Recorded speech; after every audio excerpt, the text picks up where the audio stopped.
சேலம் மாநகராட்சியின் 2026-2027 நிதிநிலை அறிக்கையில் குடிநீர் திட்டத்தை தனியாருக்கு வழங்கியதை கண்டித்து அதிமுக உறுப்பினர்கள் கருப்பு சட்டை அணிந்து காதில் பூ வைத்துக் கொண்டு வெளிநடப்பு செய்தது பரபரப்பை ஏற்படுத்தியது.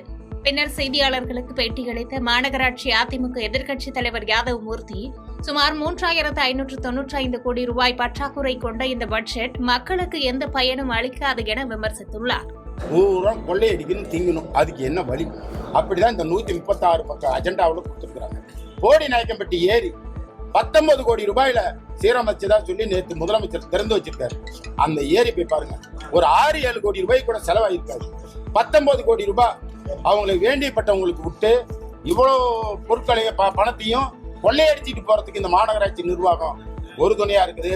4315 கோடி ரூபாய்க்கு இந்த தண்ணீரை தார வைத்து கொடுத்ததுலையும் சரி, மேட்டூர் தனி குடிநீர் திட்டத்துல மாதம் 1 கோடி ரூபாய்க்கு மேல பராமரிப்பு கட்டணமா செலவிடுறதுலையும் சரி, சோலார் மின் உற்பத்தி திட்டத்துல 48 கோடி ரூபாயில குப்பமேட்டில் அமைச்சு இன்னைக்கு உற்பத்தி எடுக்காம இருக்கிறது சரி, கிலோமீட்டர் பொறுத்தறதுல 4.5 கோடி ரூபாயில ஏற்கனவே அனைத்து குடிநீர் டேங்குகளுக்கும் மேல்நிலை தீர்த்திகளுக்கு பண்ணதும் சரி, குப்பை எரிக்கும் கருவி இன்சினேட்டர் ஒரு 3.5 கோடி ரூபாயில இன்னைக்கு வரைக்கும் பயன்பாட்டுக்கு வராம இருக்கிறது சரி, இது போன்ற மோசடி திட்டங்களை அறிவித்து பெரியார் பேரங்காடி இதெல்லாம் முன்னையே உங்ககிட்ட பல தடவை சொல்லிட்டேன்.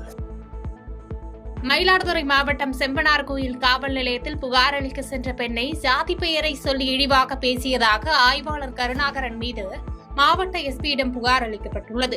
இது தொடர்பாக காவல் நிலைய சிசிடிவி பதிவுகளை ஆய்வு செய்த டிஎஸ்பி பாலாஜி பாதிக்கப்பட்டவர்களிடம் தனித்தனியாக புகார்களை பெற்று விசாரணை நடத்தி வருகிறார். செம்பனார் கோயில் காவல் நிலையத்தில் 2 பட்டியல் சமூக பெண்களை காவல் நிலைய வளாகத்தில் வைத்து ஆபாசமாக திட்டிய அந்த காவல் நிலையத்தினுடைய ஆய்வாளர், சாதி வெறி பிடித்த ஆய்வாளர் கருணாகரன் மீது மாவட்ட ஆட்சியர் மற்றும் காவல் கண்காணிப்பாளர் அவர்களிடத்தில் கொடுத்த புகார் மனு தொடர்பாக இன்றைக்கு மயிலாடுதுறை டிஎஸ்பி அவர்களுடைய அலுவலகத்தில் இன்றைக்கு விசாரணை நடைபெற்றது. மதுரை ரேஸ்கோர்ஸ் வளாகத்தில் கபடி, டென்னிஸ் மற்றும் கூடைப்பந்து விளையாட்டுக்கான நவீன உள் விளையாட்டு அரங்குகளை தமிழக துணை முதலமைச்சர் உதயநிதி ஸ்டாலின் திறந்து வைத்தார். அமைச்சர் மூர்த்தி மற்றும் பிடிஆர் பழனிவேல் தியாகராஜன் முன்னிலையில் நடைபெற்ற நிகழ்வில் குளிரூட்டப்பட்ட நவீன உடற்பயிற்சி கூடமும் மக்கள் பயன்பாட்டிற்கு வந்தது.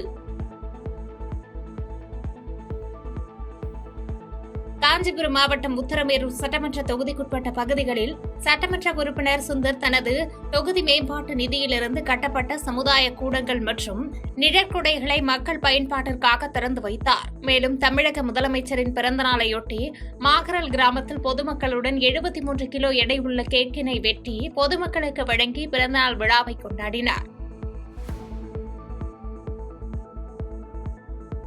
விருதுநகர் மாவட்டம் ஸ்ரீவில்லிபுத்தூரில் பெரிய மாரியம்மன் கோவிலில் கடந்த 45 ஆண்டுகளாக நடைபெற்று வரும் பஜனைக்கு அறநிலையத்துறை அதிகாரிகள் திடீரென அனுமதி மறுத்ததால் 100க்கும் மேற்பட்ட பக்தர்கள் வட்டாட்சியர் அலுவலகத்தை முற்றுகையிட்டு மனு அளித்தனர். பஜனை செய்ய தடை விதிக்க கோரி தொடரப்பட்ட வழக்கை உயர்நீதிமன்றம் தள்ளுபடி செய்த நிலையில் அனுமதி வழங்காவிட்டால் போராட்டம் நடத்தப் போவதாக அவர்கள் எச்சரித்துள்ளனர்.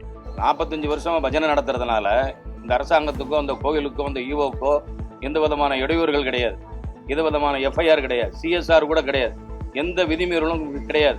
கோயிலுக்குள்ள அமைதியாக நடந்துட்டு அவங்க சொன்ன டயத்தில், யாரு கோயில் ஈவோ சொன்ன டயத்தில் 8 to 10க்குள்ள நடந்து போலீஸ் காவல்துறையோட ஒத்துழைப்போட நடந்து அமைதியாக கலைஞ்சி அந்த இடத்தெல்லாம் சுத்தப்படுத்தி கொடுத்து உள்ளுக்குள்ள இருக்கிற 13 ஃபேன் வாங்கி கொடுத்துருக்குறோம்.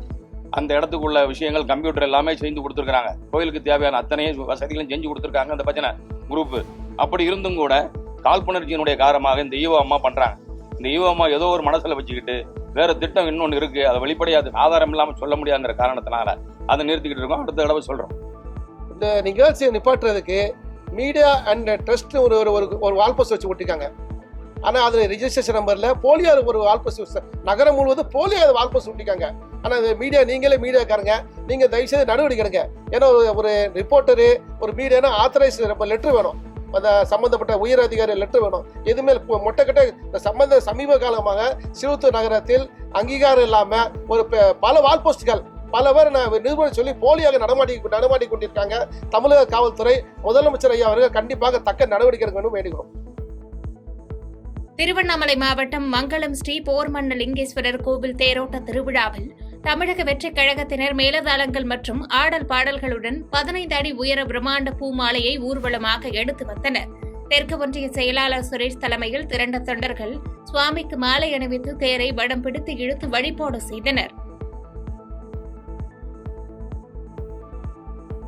சிவகங்கை மாவட்டம் காரைக்குடியில் குப்பை தொட்டியில் தவறுதலாக போடப்பட்ட 18 லட்சம் ரூபாய் மதிப்புள்ள 15 சவரன் தங்க நகைகளை தற்காலிக துப்புரவு பணியாளர் செல்வி கண்டெடுத்து காவல் நிலையத்தில் ஒப்படைத்தார். அவரது நேர்மையை பாராட்டி ஏஎஸ்பி ஆசிஷ் புனியா முன்னிலையில் நகைகள் உரிமையாளர்களிடம் ஒப்படைக்கப்பட்டன. மேலும் உரிமையாளர் செல்விக்கு ரூபாய் 20,000 வெகுமதி வழங்கப்பட்டது. காட்டு தலைவாசல் குப்பை கொட்டும் போது ஒரு பேக்கில் சாமான பொருள் வீடு போய் குப்பை வாங்குவோம். சரி, அது மாதிரி ஒரு பேக்கு ஒன்று வந்துச்சு. நாங்க அந்த டப்பா இதெல்லாம் போட்டு வாட்டர் கேன் இதெல்லாம் பிறக்குவோம். அதுல நாங்க எடுத்து போட்டுட்டு 4 நாள் கழிச்சு இப்பதான் எடுத்து அந்த கடை கொடுத்துட்டோம். என்னமா இருந்தது? அதுல மோதிரம் இருந்துச்சு, செயின் இருந்துச்சுன்னா.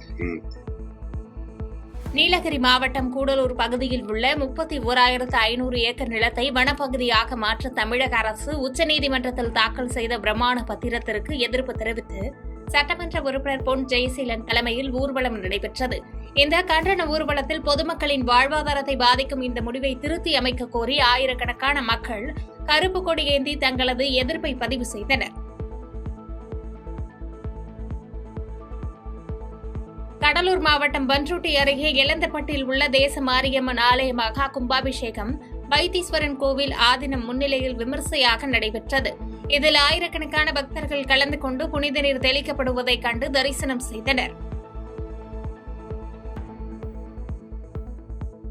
நாகப்பட்டினம் காமேஸ்வரம் அன்பழகி அம்மன் கோவில் பூட்டை உடைத்து 6 கிராம் தங்க தாலியை மர்மநபர்கள் திருடி சென்றுள்ளனர். அடையாளத்தை மறைக்க கோவிலிலிருந்து சிசிடிவி கேமராக்கள் மற்றும் ஹார்ட் டிஸ்கையும் திருடர்கள் கையோடு எடுத்து சென்றுள்ளது பரபரப்பை ஏற்படுத்தியுள்ளது. புதுக்கோட்டை மாவட்டம் கல்லாக்கோட்டையில் அனுமதியின்றி விளைநிலங்கள் மற்றும் நடைபாதைகளில் சோலார் நிறுவன மின் கம்பங்கள் நடுவதை கண்டித்து பொதுமக்கள் சாலை மறியலில் ஈடுபட்டனர். உரிய நடவடிக்கை எடுக்காவிட்டால் அடுத்த கட்டமாக பெருந்திரள் போராட்டம் நடத்தப் போவதாக கிராம மக்கள் எச்சரித்துள்ளனர். ராமநாதபுரம் மாவட்டம் காரங்காடு கிராமத்தில் நில எல்லைகளை அளந்து தரக்கோரும் நீண்டகால கோரிக்கையை வருவாய்த்துறை அலட்சியப்படுத்துவதை கண்டித்து கிராம மக்கள் எதிர்ப்பாக சுவரொட்டி ஒட்டியுள்ளனர். அதிகாரிகள் மெத்தன போக்கை கண்டித்து வரும் தேர்தலை ஒட்டுமொத்தமாக புறக்கணிக்கப் போவதாக கிராம மக்கள் அறிவித்துள்ளனர். ராமநாதபுரம் மாவட்டம் தொண்டி அருகே காரில் கடத்தி வரப்பட்ட 9 கிலோ உலர்த்தப்பட்ட கடல் குதிரைகளை வனத்துறையினர் பறிமுதல் செய்தனர். இது தொடர்பாக தேவிப்பட்டினத்தை சேர்ந்த ஒருவரை கைது செய்துள்ள போலீசார் கடத்தலுக்கு பயன்படுத்தப்பட்ட காரையும் பறிமுதல் செய்தனர். கடலூர் மாவட்டம் சிதம்பரம் இந்திரா நகரில் ஆக்கிரமிப்பு அகற்றும் பணியின் போது வீடுகளை இடிக்க வந்த ஜேசிபி இயந்திரங்களை மாணவர்கள் சிறைபிடித்து போராடினர். தேர்வுகள் நடைபெறுவதால் மாணவர்களின் நலன் கருதி இடிப்பு பணிகளை தள்ளி வைக்க வேண்டும் என்று அவர்கள் கோரிக்கை வைத்தனர். செய்திகளை உடனுக்குடன் தெரிந்து கொள்ள கீழ்கண்ட கேபிள் மற்றும் டிடிஎச் நெட்வொர்க்குகளில் எம்நாடு செய்தி தொலைக்காட்சியை காணுங்கள். பாதகம் செய்பவரை கண்டால் நாம் பயம் கொள்ளலாகாது பாப்பா. மோதி மிதித்துவிடு பாப்பா, அவர் முகத்தில் உமிழ்ந்துவிடு பாப்பா. அண்மை செய்திகளை உடனுக்குடன் தெரிந்து கொள்ள இணைந்திருங்கள் எம்நாடு தொலைக்காட்சியுடன்.